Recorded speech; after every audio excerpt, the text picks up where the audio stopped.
If there's one thing Keir Starmer, Ed Davey and Kemi Badenoch all agree upon, it's the transformative potential of AI to upgrade public services and improve delivery for the everyday citizen. But as the technology evolves, is the government ready to make the most of the opportunities?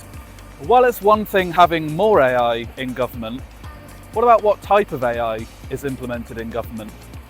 On the one hand, you have proprietary models where details about how the model works, its code and its weights and its data, are essentially kept hidden by the supplier. And on the other hand is open source models where details of how the model works are made publicly accessible, so people know the model's architecture and it's visible.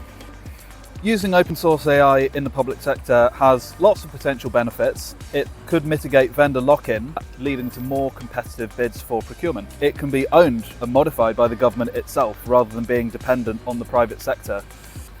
Open source models can also be inspected publicly, meaning it's more transparent for security and maintenance. In theory, that all sounds brilliant. So what's the government's response to all of this? Well, honestly, it's still all a bit vague. There's been a flurry of announcements from government around AI, but most of these policy documents and strategies don't really discuss in detail the distinction between open source and proprietary models. But the key thing is making sure that the public sector is in a position to make an active, informed choice about what type of AI models it's developing and implementing. And here there are several policies which we think could help put the public sector in that position.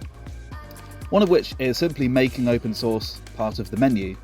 And this could include updating public procurement guidance to better reflect and feature open source AI, and implementing an open source test in early stage business cases. Another key priority is building institutional capacity, effectively building up the technical skills in the public sector that it needs to successfully implement open source AI. And here there's a need to attract talent, for example by providing clearer pathways for open source specialists and adapting funding to fund teams rather than programs. Another key way of supporting open source AI is simply investing in it. By funding open source innovation missions and investing in the security of the open source ecosystem, the UK can rapidly boost its open source AI capabilities.